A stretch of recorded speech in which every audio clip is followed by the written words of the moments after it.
in the first few years of building a brand, you really have to believe in it, because there are going to be these things that might even eat away at your own soul, you know, because you're like, I didn't start out this business to do this. I actually really struggled when I started Sanya with the marketing, because I had this vision and I wanted to create this space. I thought the idea was so amazing that all I had to do was just put it out there and everyone would come, you know. Sure. And then, like, you know, you open on the first day and the only customer was like my 90-year-old grandmother at the time.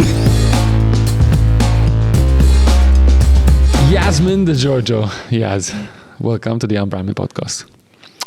Unbrandme podcast is a bandwagon podcast which we've created to search into the life stories of entrepreneurs, brand builders, to figure out which instances in their lives, which moments in their lives have really impacted the brands that they've built. We have a belief at Brandwagon that better people make better brands. And better brands make a better world. And you're here, clearly, because we definitely feel that you're one of those better people changing the world. Welcome to the Unbrandme podcast. Thank you. It's a pleasure to be here. It's interesting because what most people don't know, but we'll make sure they know after this, is that you've been running podcasts, probably the first person to be running podcasts in Malta since 2013. You mentioned before? 2013. I remember when you invited me to do a podcast, and I was super overjoyed because I've been listening to podcasts on Rich Roll and I think since 2011, 2010. And I remember being invited to Sanya, and we're, you know, in this little sort of, you know, treatment room, and you were there asking me questions, and some very, very interesting and tough questions. So I'm paying you back today. Nice. You're welcome. Yes, you are probably one of the most serial entrepreneurs I've ever met. And you've gone through a number of really great projects. You've had Grassy Hopper. I remember coming there to eat. You did Theobroma, which is still around now. Chocolate haven for sure. Sanya.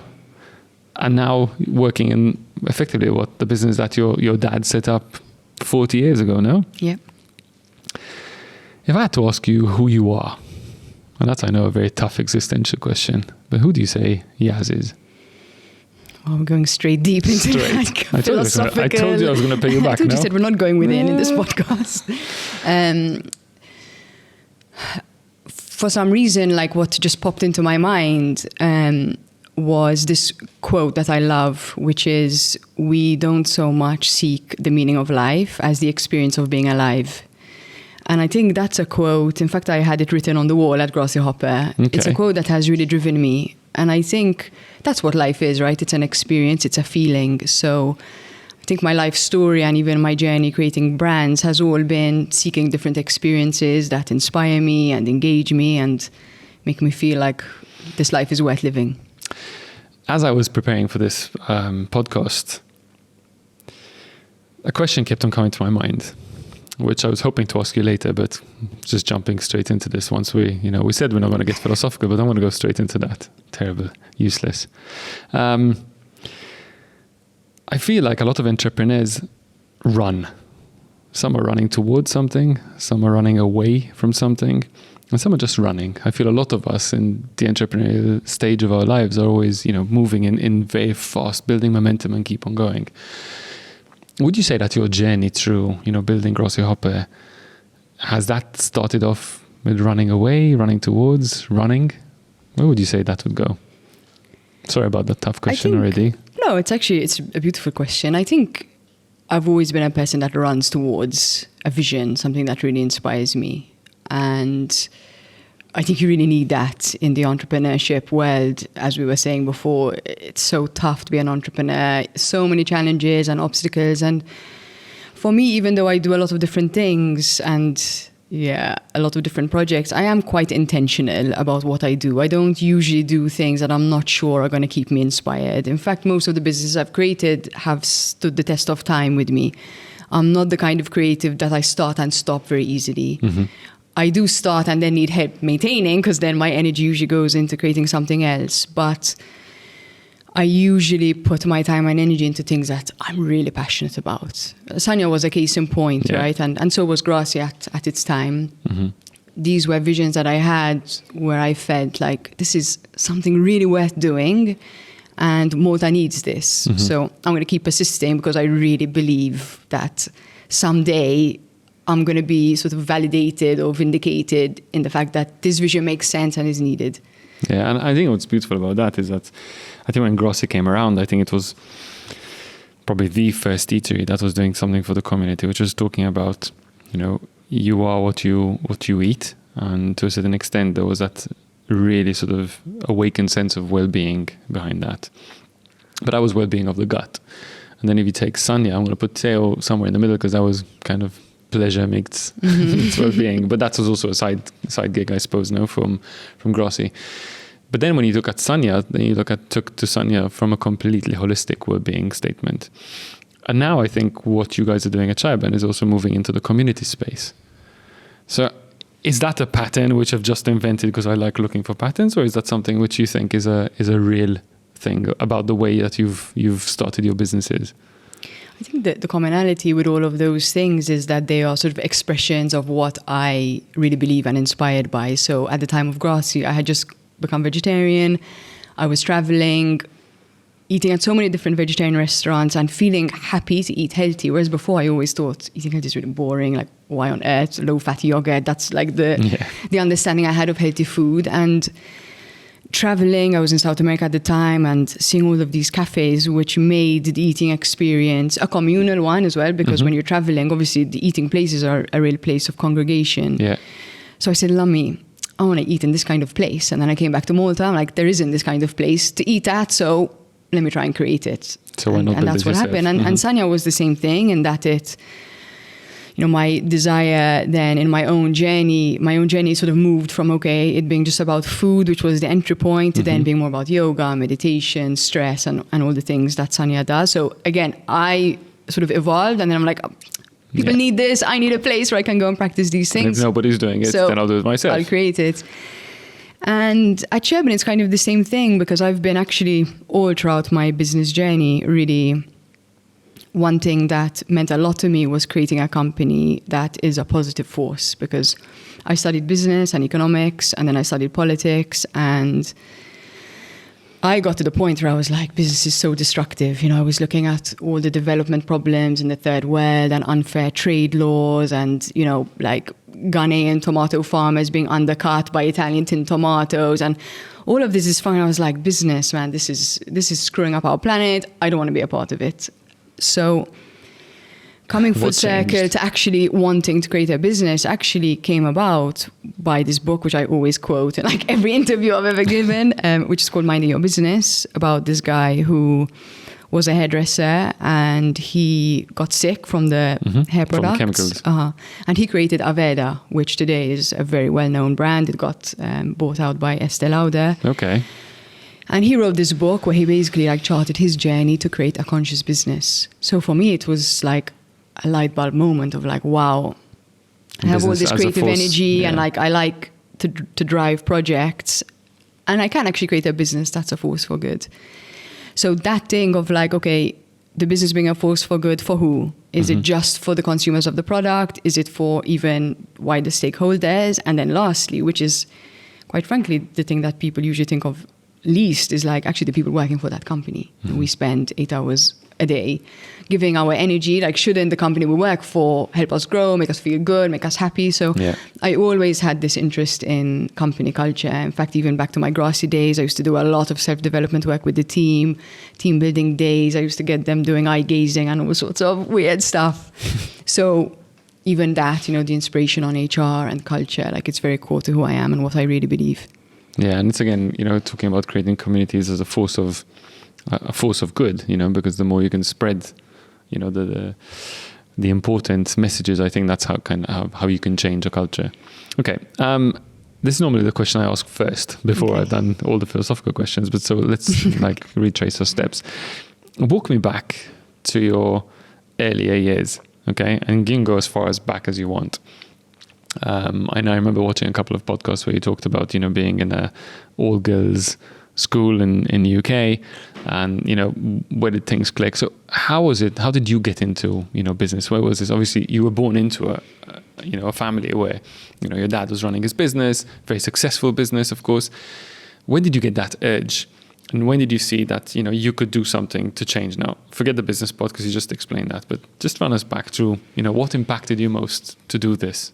Yeah, I mean, it's such a complex thing, really. And I didn't even realize that I had this quality until after I started creating my first companies. I think I have this quality, which I've only sort of realized recently, in that I believe in my ability to impact my environment. And I think that does come from nurturing, right? Like when you have parents that empower you and believe in your capabilities, you sort of have this world view of yourself as an agent of change within that world, as opposed to someone who's victimized or powerless within the world, which if I had other life experiences, even not related to my parents, if I was caught up in a war or in a famine or, other life situations, maybe I would have had this feeling of myself as being helplessly affected in a sense by the world.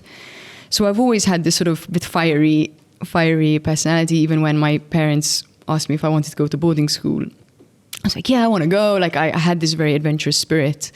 When I was 9 years old, I started sailing optimists. We were the first group in Malta at the time. Even that, like going out into the storm on your own and problem solving. Like I always had this fiery spirit, within me. And ready to take on the challenge, because that's obviously, what this is all about in reality. Yeah. But choosing your battles. Okay, so you're on Optimus, you're sailing, you're heading into the storms. And then what happens? Then I went to boarding school and university in the UK. And that's where I really had this whole sort of existential crisis, really, about what I wanted to do with my life.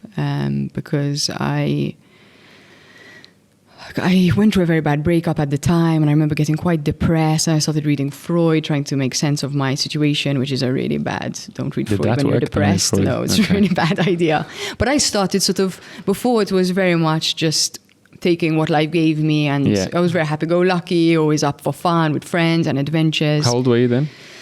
Yeah, I must have been around 19, 20. Okay, well, And then I really started sort of going through this existential crisis and thinking, like, what's my life about? Am I just going to graduate from economics, go and work for a financial services firm, get married, have kids, and just sort of, it just felt like sort of very unintentional, and it didn't capture my heart of like, yes, this is a life worth living.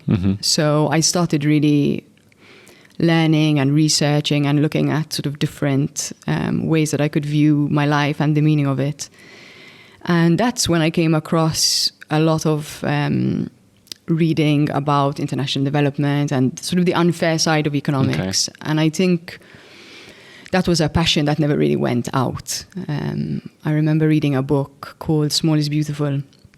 And the subtitle is A Study of Economics as if People Mattered. Wow. And this is, one of the best books I've ever read. It's very thin. It was written in 1973. And the whole premise of this book is like, we have an economy that's based on, we produce as much as we can, and then we persuade people to buy these products even if they don't need them. Whereas his thing was like, if we take a more sort of Buddhist approach of actually, let's see how much we need and produce that and make that work for everyone. And even these ideas at the time, for me, I was studying economics in one of the best universities in the UK.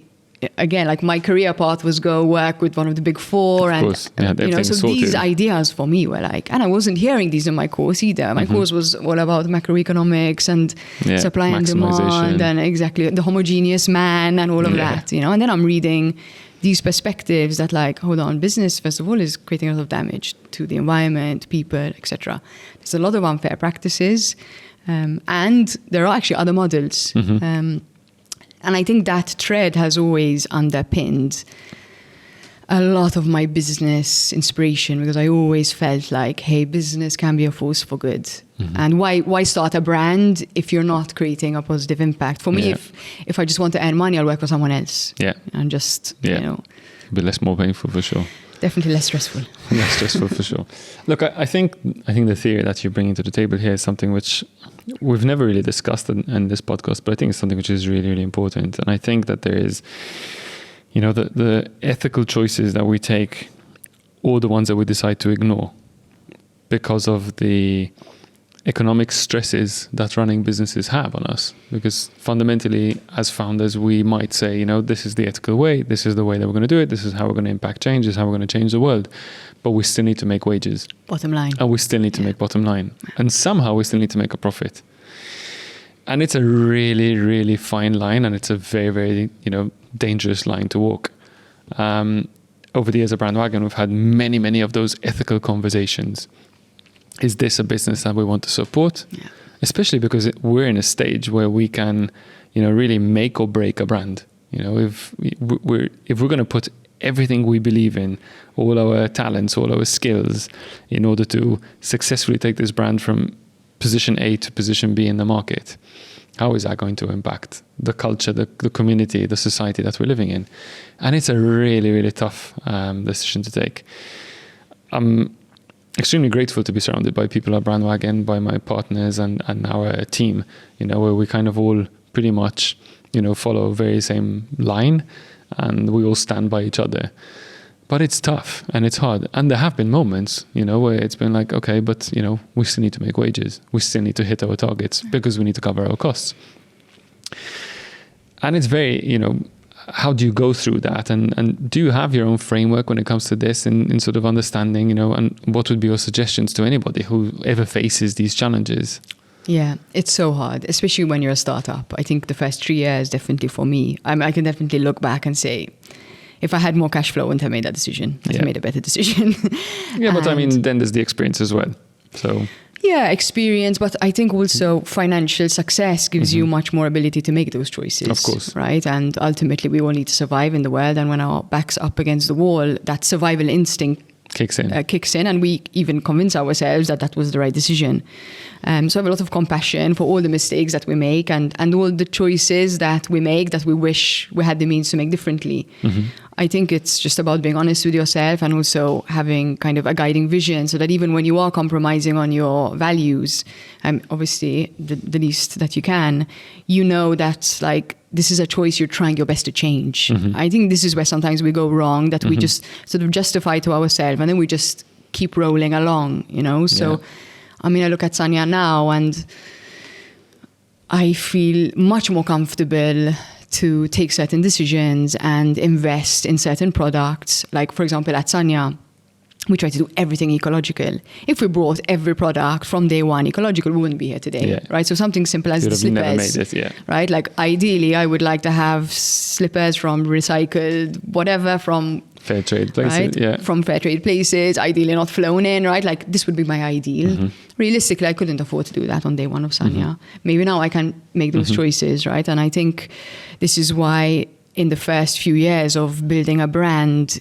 you really have to believe in it, because there are going to be these things that might even eat away at your own soul, you know, because you're like, I didn't start out this business, you know, to do this, right? I actually really struggled when I started Sanya with the marketing, because I had this vision and I wanted to create this space, which I thought the idea was so amazing that all I had to do was just, you know, put it out there and everyone would come, you know. Sure. And then, like, you know, you open on the first day and the only customer was like my 90-year-old grandmother at the time, who was my first customer in every business, God bless her. And then I was like, oh my God, actually it's going to be a huge effort to get people here. And I was like, I didn't start out this business to be a marketer. I don't want to do marketing. I don't want to be selling my idea. I want to create it, you know, and nourish it. And that was something that I had to take a specific decision to say, like, okay, whether you want to be a marketer or not, you're going to have to learn now. If you really believe in this vision enough, you're going to have to commit to this and learn it. Of course. And I think there's an element of conversations that need to happen between businesses and their customers. And I obviously, I'm a marketeer. Oh my God, I'm a bad guy. But the truth is, I consider myself more of a communicator and an influencer. And I'm not talking influence in the sense of, you know, content creators that are out there. But what I'm trying to say, I feel that I've managed to get myself into many positions where I can influence business decisions.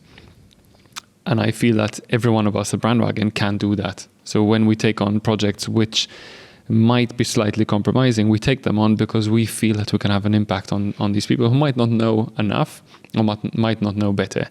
And then obviously it's up to us to say, okay, no, we can't continue to do this and we need to step out. Having said that, when I hear you say a statement like, I didn't build Sanya to become a marketeer, but you need to communicate it, and to communicate your values, communicate your principles. And if from an outsider perspective, because I remember when Sanya opened and I said, wow, this is such a great idea, there was an element of, okay, is this too out of touch for people to understand what you're selling? Do people get what they're buying? Do people really understand the need that they have?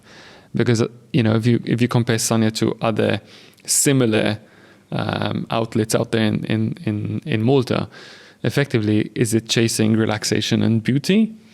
Or is it about finding time for yourself to actually go within and, let everybody else kind of take a stand and just pause life for a minute? So if you don't communicate, you're not getting anywhere. And I think this is always the challenge with having a brand that is quite pioneering. I don't know why, but it just happened like this, that all of the brands that I happened to start myself were all things that weren't being done.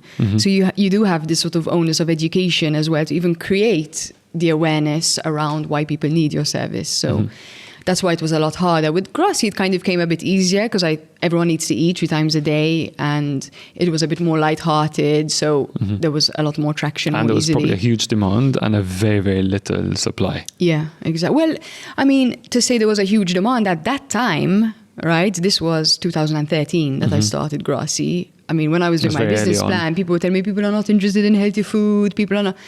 Grassy actually created the market. But that's true. But again, it was just easier because, again, food is something very tangible for people. Yeah. You can't compare selling food. And the entry point from a price perspective is not as people try, people taste, and people stay or not. Exactly. You buy a veggie burger, you don't like it, it's not the end of the world. Whereas with Sanya, it was much more of a lifestyle, right? Again, like...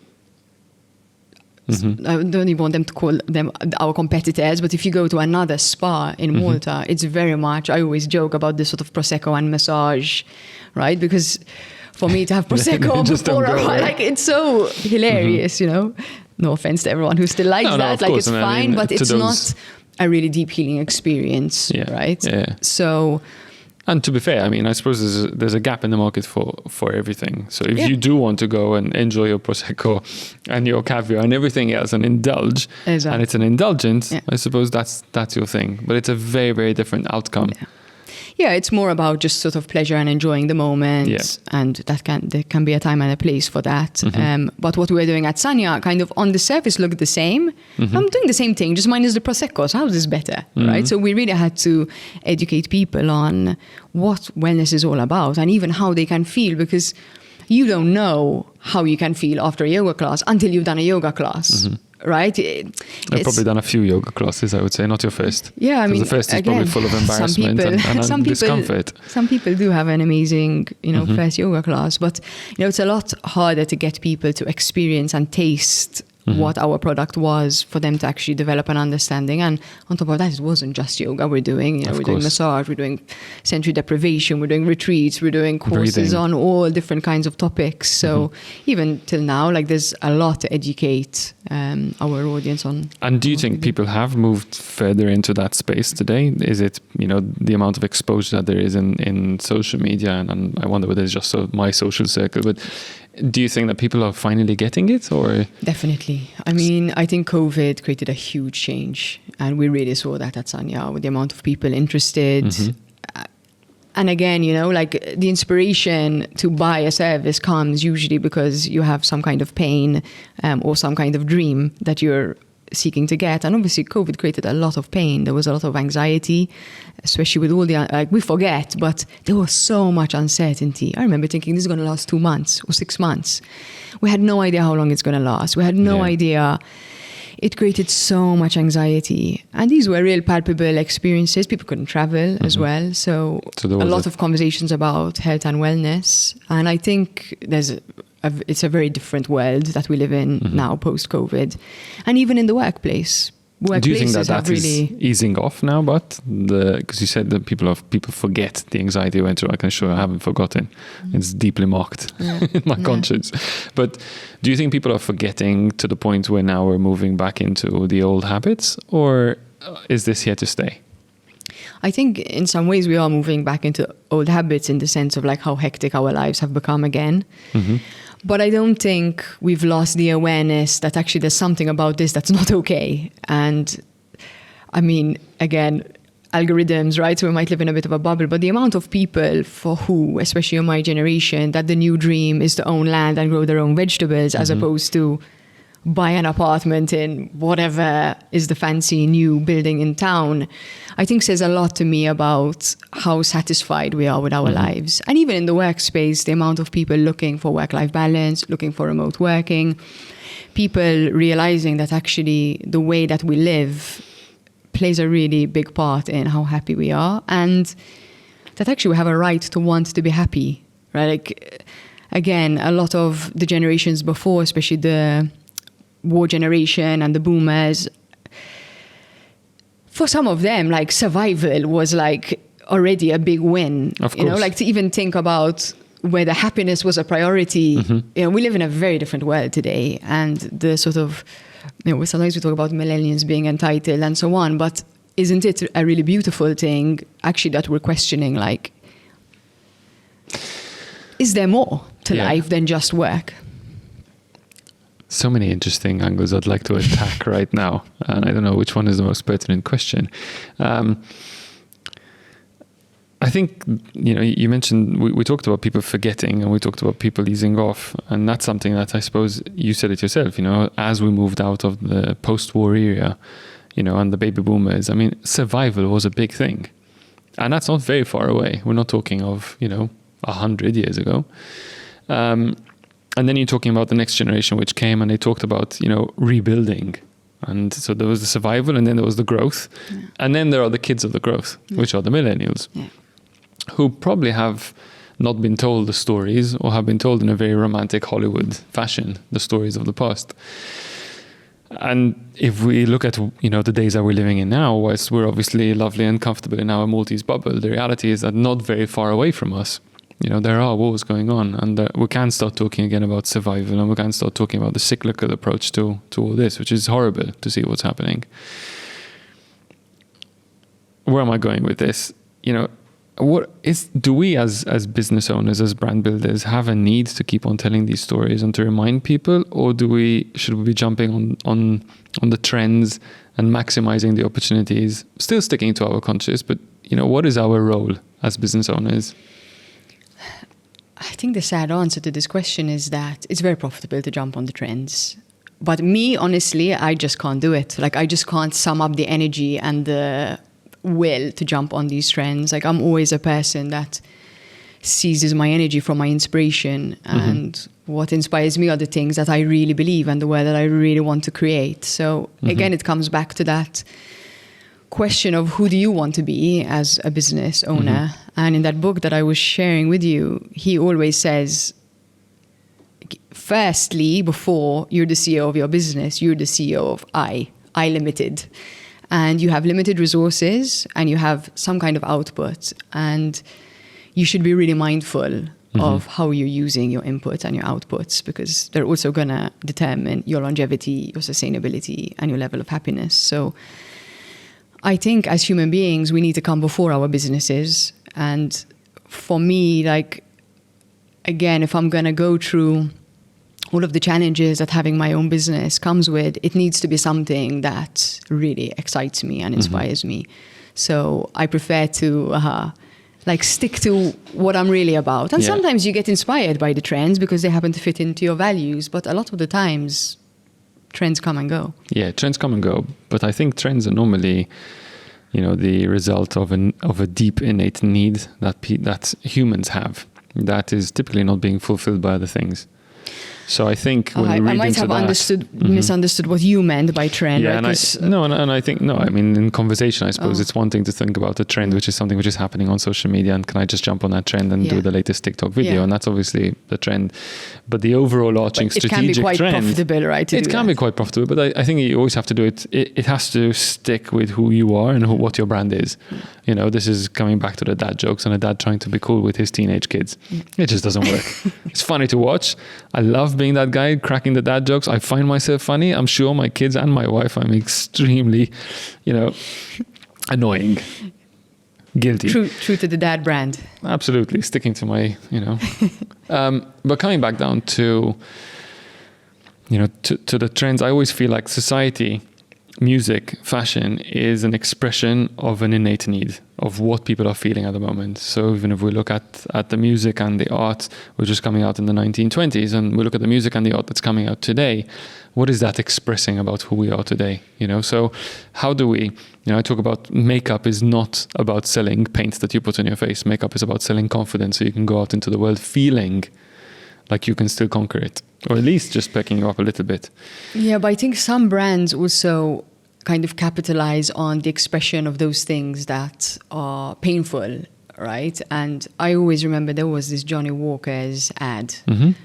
I'm pretty sure it was Johnny Walker's. And it was this beautiful ad, right? Where they had this incredible narration. It was super uplifting. I think it was about being unique and having your purpose. And there was a race car driver and an athlete. And it was very much like the archetypal hero's journey ad, right? Where they were really... I think it's the Divas ad. It was the Divas ad, exactly. With a beautiful voice in the background reciting a poem that was written by, I can't remember his name, but yes, I know the one. Like that ad for me is like a representation of... If it's not you, don't do it, that one. Yes, if it's not you, don't do it. That ad had really impacted me because that ad awakened and elicited everything good about being a human. Mm-hmm. And then instead of telling you, now go and seek that purpose, it said, and now have a whiskey. Have a drink. So again, like, yes, there are these innate needs, but sometimes the expression of those innate needs are used to be fulfilled in ways that are actually not in our long-term good. Mm-hmm. It's better that you go and write that poem than you just sit and have a whiskey. True. And to be fair, I mean, to each their own. I've very often had a lovely pondering about life over a whiskey. You know what I mean. It's I about the understand whiskey, exactly right? what you mean. But yes, if you're trying to really, plug in an innate need that humanity needs at that point in time, or there's clearly something that, we're looking for something which is bigger, and we're trying to plug the hole with a vice. We're obviously is your product actually helping people fulfill this innate need, or is it just sort of awakening that need and then saying my product will be the substitute for that? There's a really sobering, excuse the pun, there's a really sobering ad that Ricky Gervais just launched recently, and Ricky Gervais has just become a partner in a vodka company, and he just goes out there in typical Ricky Gervais fashion saying, buy this vodka because it's good and it's sustainable and blah blah, but it's also going to make me very rich. So just buy this vodka, and sustainability, and it's a good thing, but because it's going to make me rich. And obviously the truth is, it's Ricky Gervais, he can get away with it, stand-up comedian. But I think that we do need to be honest, and people do need to understand. I'm going to jump on the Shireburn because we haven't touched upon that, and I want to ask you two angles we're going to tackle up on this. One about what you're doing and what you're putting out there in the world as Shireburn, but also for you to be somebody who's started your own businesses, jumping into an organization which is effectively a family started at least organization. I know that there were partners of course involved, and how did that feel? You're effectively being employed now. Yeah, we'll start with that one. Yes, let's go with that first, and we'll tackle the other one later. It's been actually a really interesting experience for me because it was never my plan to go into my father's business. Always done my own thing and never really interested so much in software. So it was quite, I'm not going to tell the whole long story about how it came about, but it sort of came out of left field. And to be honest, I'd love to know when the question was popped and what your first reaction. The funny thing is, it was actually a third party, right, who hinted, who actually suggested it to both me and my father, and we both told them no. So this consultant came to me and said, I suggested to your father that he makes you CEO, and I said no way. And then she went to my father and said, I think you should make your daughter CEO. And he went, no, that's not going to happen. So it's actually quite hilarious. But, as sort of conversations progressed, and I actually considered sort of, because when it was first put to me, she said, pause Sanya for 2 years and come and run Shireburn. So, and that was definitely off the table because there's no way I was going to abandon Sanya and let go of something that has been so core to what I believe. But then I started sort of asking myself this question, can I do both? And, with sort of some help, right? I have an amazing assistant and I have really good teams on both sides. I said, I think I actually can do both. And I asked myself, what do I bring to a software company? Because I'm not a technical person. And it was the people side. And, as Simon Sinek famously said, if you don't know people, you don't know business. And I think there are a lot of people who run businesses who don't take anywhere near enough interest in what it means to be human and what it means to be a human in the organization that you're running. Yeah. So for me to go from Sanya, which is, very easy to control as a culture with, we're around 10 people, to a company of 85 plus people, and actually have a platform to bring in my ideas. 85 techies. Yeah. Well, a mix, we have support, we have sales and marketing, absolutely. And we have some creatives as well. But yeah, obviously the majority of our team is developers. But I say this a lot. Actually, that was one of my biggest discoveries, that developers are incredibly creative people. Absolutely. They're some of the most creative people I know. And in fact, sometimes I go to them for marketing ideas because they are very, very creative. Obviously, to write code, you have to have creativity, you have to have problem solving, you have to look at things from different angles.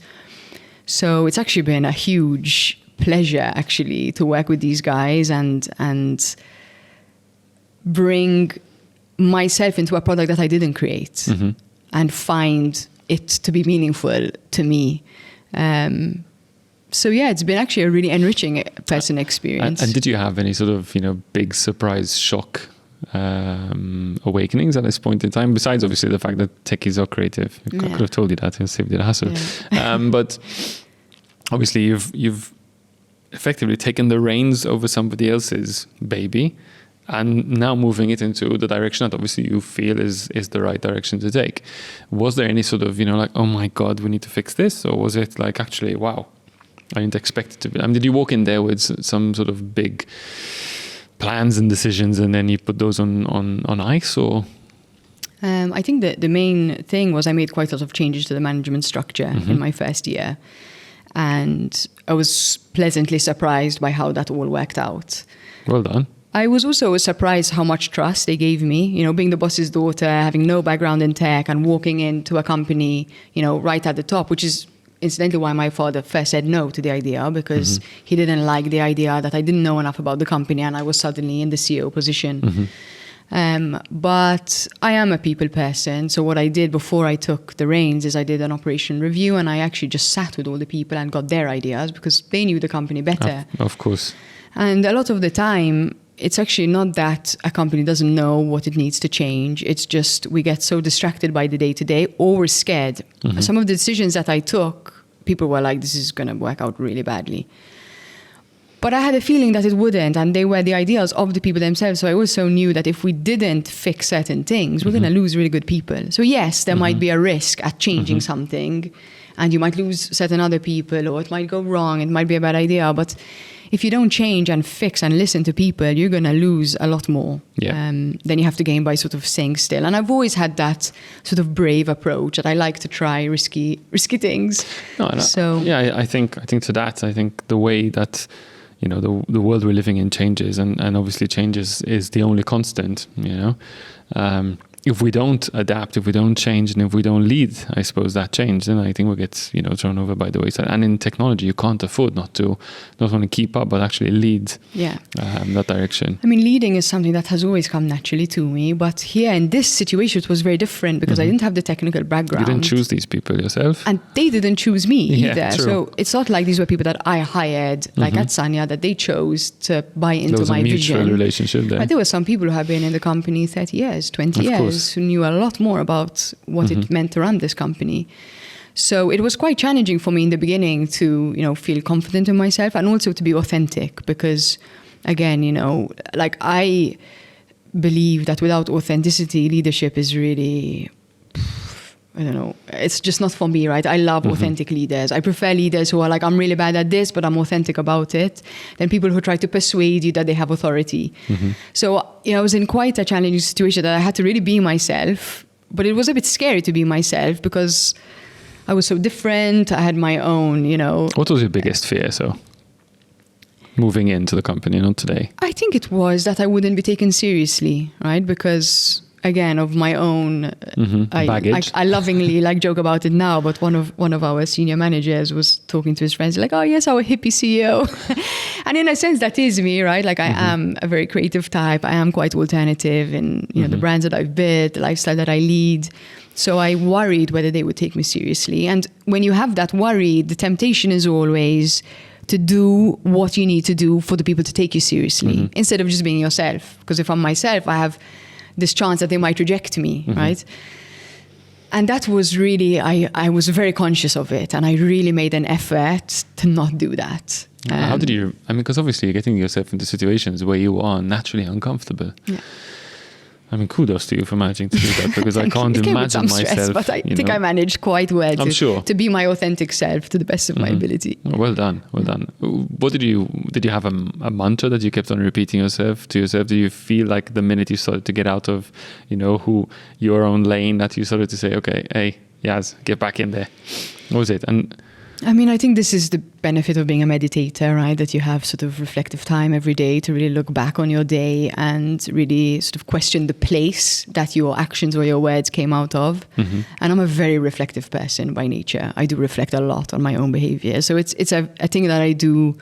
It's not like I have to sit at the end of the month and do an inventory, right? It's just very much core to who I am. And I've been practicing self-development and teaching it for 13 years. So now it's become very much a part of who I am. It's become second nature. Yeah. Calling yourself a meditator. I knew you were someone who meditates. I would have never called you a meditator. That's an interesting angle to it. So how often do you meditate? Yeah. Good question. I go through different phases. And also what is meditation, right? Because there's meditation that you can do standing under a tree, or there's a meditation you can do sitting cross-legged with your incense and your candle, right?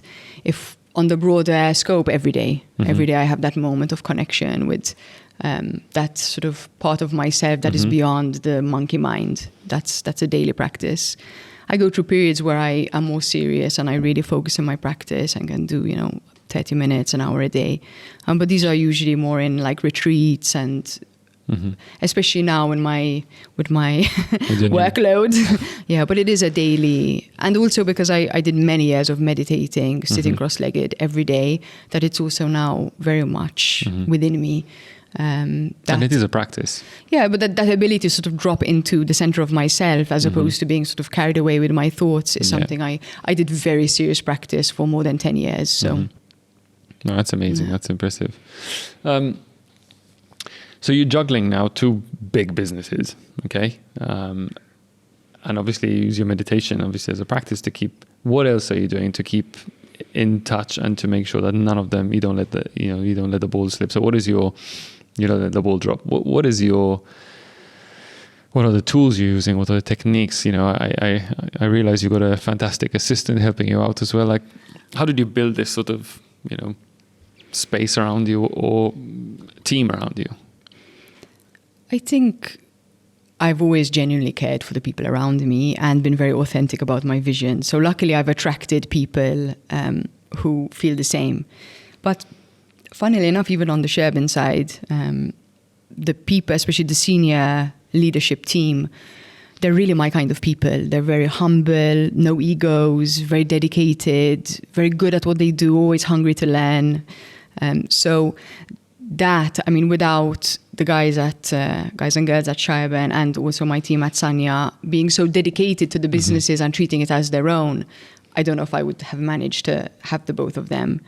So basically, you've managed to get yourself into a position where you had these two great teams, who you trust, and obviously they trust you, and so you can sort of put out the feelers, lead, give direction, ask for direction, and obviously manage that. But how are you coping with managing this?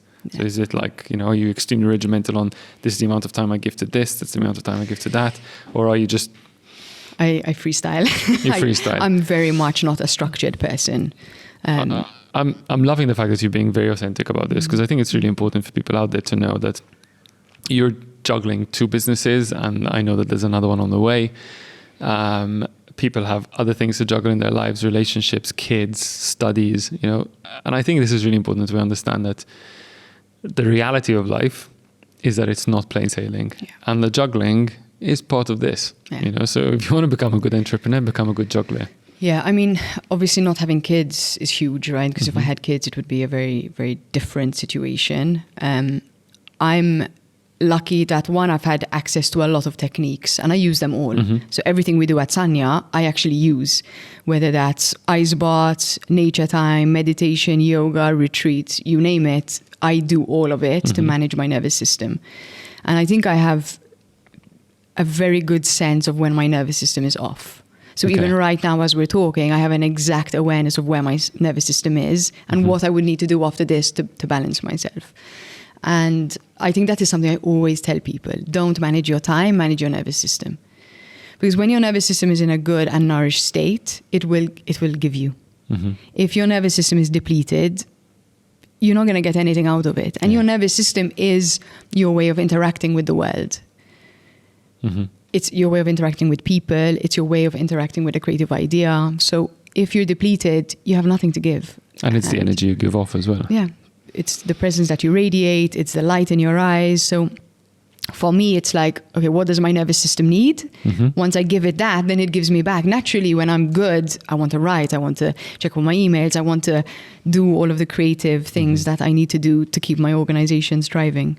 So this is something that I guide people on a lot. And unfortunately, especially for mums out there who have so much taxing on their nervous system and they're in a situation where it's actually really hard to take the time for themselves. It's actually a really, really hard situation to be in. But at the same time, we have to seek out for these tools because it's in the best interest of the whole, right? Because whoever we're leading, whether it's kids or our organizations, if we're not taking care of ourselves, then you can't give of what you don't have. I just feel compassion because, certain situations are also a lot harder than mine. Yeah, of course. Well, I mean, I think, everybody has their own things. And I think everybody has, at different stages in their life. I mean, we talked about your tattoo before, which I think you should, quote. Go on. This too will pass. This too shall pass. This too will pass. Which is funny because actually sometimes over here, the too well, sometimes it looks like too wild. So sometimes I think that people think I'm going to have a tattoo. Too wild.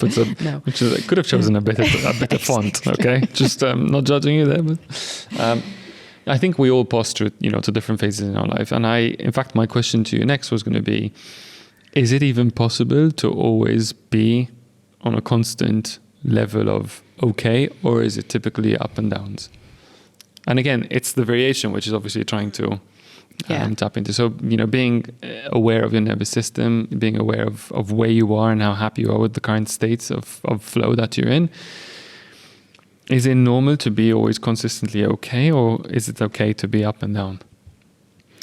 I think if we go back to that quote of the experience of being alive, the experience of being alive is everything. It includes losing people that we love. It includes sicknesses. It includes wildfires and wars and all of that. And if you're not letting that touch you, I think you're missing out on something very fundamentally human.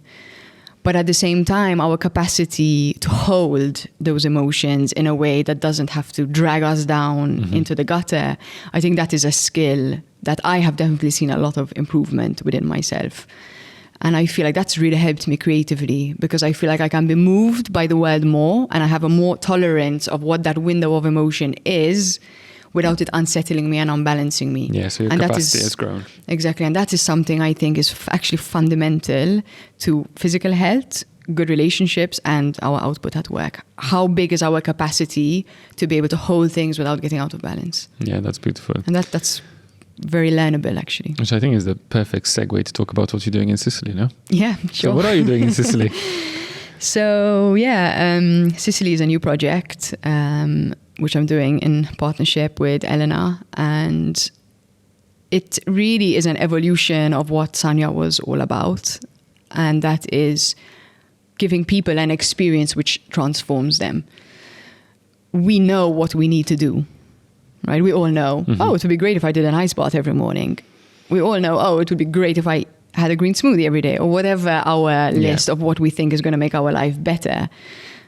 the key is in how do we actually manage to do that. And what I found is that we very often need an incubator to step out of our daily life, to come into an environment where we take some of the stresses out, let our nervous system rest so we can sort of reset it and make the uptake of those behaviors have less resistance to our psyche. And that is actually the sort of fundamental concept behind any retreat, right? Whether it's a leadership retreat or a ancestral healing retreat or anything in between, it's all about sort of pausing on the daily life to actually give ourselves the space to grow into a new shape, which very often in our day-to-day life, I mean, imagine you're having your 40-hour work week with your X hours added on of whatever other things you need to do, and then you're fitting in a 1-hour yoga class a day. Or you're taking 4 days, not looking at your emails, coming to a space in nature, letting your nervous system, letting all of those thoughts on the top of your mind sort of fizzle away, and then actually being able to engage with who you really are underneath all of that and get more intentional about the kind of actions that you want to be able to teach yourself how to take in your life. So that is fundamentally it, right? We're building a retreat center. No, I thought you already signed that. Yes, okay. So yeah, it's the retreat concept, right? It's a concept as old as man, I think, right? That we've always retreated, whether it's into the desert or the jungle or whatever. We need the vision quest, right? In the shamanic traditions, they call it. We need to step out and figure out what is meaningful for us and figure out actually what powers we have within us that are very often lying dormant because we just haven't put the attention to them. Yeah. I am a big advocate of retreats. I go on a lot of retreats. I love them. I'm very jealous of the amount of retreats I see you take. In fact, I should. Yeah, and I can tell you that they're one of the best return on investments as someone who's leading an organization, because leadership is about strategy and creativity. Yeah, and you really get a lot of that. You know, Yuval Noah Harari, written all of his best books. He takes a month out of every year, and all he does is meditate for a whole month. Wow, that's amazing. And look at how many kids does he have? I have no idea, but look at the creativity, right, that comes out of. Yeah, and again, we don't need a month, right? Yeah. Even 3-4 days. I've had people with 4 or 5 kids who have managed to come to a retreat for 4 days, right? There are ways, not for everyone, but we can only try our best. If you're reading, right? What I've got in my mind, but in my mind I was like, I really need this, and then, but my wife needs this even more. So yeah. But you come one weekend, and she can come the next. There you go. We're getting to the end of the podcast. I have 2 big questions for you. One is a fun one, which I told you I was going to ask you, but leave that to the very end. The first one is, so you've been running Shireburn now for how long? 2 years. 2 years. So you went in with some preconceptions. You went in with everything you learned from the businesses that you've built, with the philosophies and the principles that you had. And you've worked within an organization which not you set up, but you're also working with other organizations who are now your customers and your clients. What has changed about the way you look at now your own the businesses that you've built? What has changed? I'm sure that you took a lot of positives from the businesses you built into another business, into Shireburn. What are you taking from Shireburn into the old businesses? That's a beautiful question. I think there's a lot of things, actually. The one that comes top of mind is just the importance of processes. You know, when you're a small business, you just kind of wing it, and you don't really get as intentional as you could be about your processes.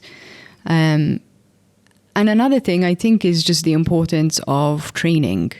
Right? The company started as a training company, and it's actually something we're going really big into next year, into doing more training. But even just internally seeing, how hungry everyone is to learn and develop themselves and increase their skills. I think sometimes with a smaller organization, it's easy to let these things sort of slide by the wayside. When you have a bigger organization, you actually have strategies on training and development, on recruitment. So you get much more focused on what you need for every department. Whereas in small businesses, you sometimes have one person doing many different things. So, you end up doing more things. A lot of more generalists as well. Yeah, you do things because they need to be done, as opposed to taking the time to really think long term. We're like, okay, what if? I ask myself, what if 3 years ago I had trained one of my team in a specific skill that they would need today that I hadn't thought of back then? Yeah. So that's something. Okay, that's really interesting. I also love just the software approach, right? Because they find shortcuts for everything. They're like, oh, that could be a piece of code. So instead of having to do these and take 5 manual steps, they're like, oh, that's a code. I'll write that in a few minutes, and then this will be all automated. So the drive to automation, but it's a mindset, because I know automation is great, and I want to save time doing menial tasks. But the mind of a developer is there a code for that? Specifically like that. And that even as a mindset of can that be automated, even sometimes without code. But it's a mindset which I've learned a lot from. Well, that's really interesting. So process. So the attitude towards consistent training and constant training and kind of preparing people for what's next. Yeah. And also this level of like, how can we make this more efficient? Yeah. Because that's effectively the... Yeah. Okay, cool. Thank you for that. That's really interesting. I learned a lot. Final question.